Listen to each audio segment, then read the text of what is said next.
இத்தாலியில் நடைபெறும் G7 உச்சி மாநாட்டில் பங்கேற்க சென்றுள்ள பிரதமர் மோடி அங்கு பிரான்ஸ் அதிபர் இமானுவேல் மேக்ரான் மற்றும் இங்கிலாந்து பிரதமர் ரிஷி சுனக் ஆகியோரை சந்தித்து உள்ளார். அது தொடர்பான காட்சிகளை முதலில் பார்க்கலாம்.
G7 உச்சி மாநாட்டில் பங்கேற்க இத்தாலி சென்றுள்ளார் பிரதமர் மோடி. இத்தாலியில் வெளிநாட்டு தலைவர்களுடன் பிரதமர் மோடி சந்திப்பு மேற்கொண்டுள்ளார்.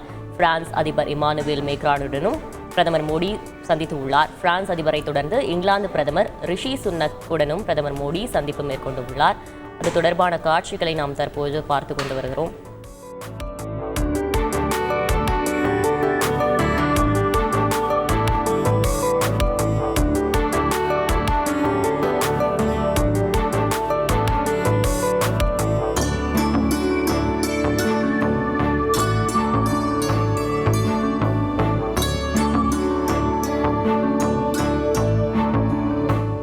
இது குறித்த கூடுதல் தகவலை செய்தியாளர் ரமேஷ் வழங்கிட கேட்கலாம். ரமேஷ் வணக்கம். இந்த G7 உச்சி மாநாட்டின் முழுமையான விவரங்களை பதிவு செய்யலாம்.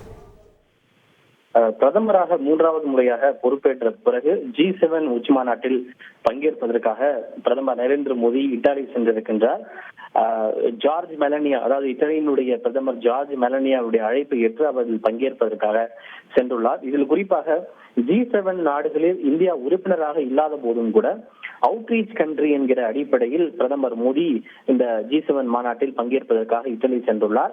இந்த மாநாட்டின் ஒரு அங்கமாக பல்வேறு உறுப்பு நாடுகளோடு பிரதமர் மோடி சந்தித்து ஆலோசனை மேற்கொள்ள இருக்கிறார். அதன் தொடர்ச்சியாக தற்போது பிரான்ஸ் அதிபர் இமானுவேல் மேக்ரான் மற்றும் இங்கிலாந்து அதிபர் ரிஷி சுனக் ஆகியோருடன் பிரதமர் மோடி சந்தித்து இருதரப்பு உறவுகள் தொடர்பாக பேச்சுவார்த்தை நடத்தி வருகிறார்.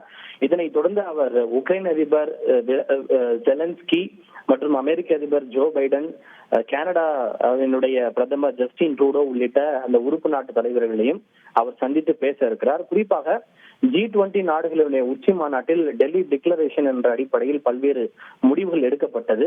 அந்த முடிவுகளுடைய தற்போதைய நிலை, அதில் ஏற்பட்டுள்ள முன்னேற்றங்கள், அதனை இலக்கை முடிப்பதற்கு விரைவாக எடுக்கப்பட வேண்டிய நடவடிக்கைகள் ஆகியவை குறித்தும் பிரதமர் மோடி ஆலோசிப்பார் என்று எதிர்பார்க்கப்படுகிறது. இவை தவிர தெற்கு உலகின் குரல்களை பிரதமர் மோடி பிரதிபலிப்பார் எனவும் எதிர்பார்க்கப்படுகிறது. விவரங்களுக்கு நன்றி ரமேஷ்குமார். செய்திகளை உடனுக்குடன் தெரிந்து கொள்ள உடனே சப்ஸ்கிரைப் பண்ணுங்க.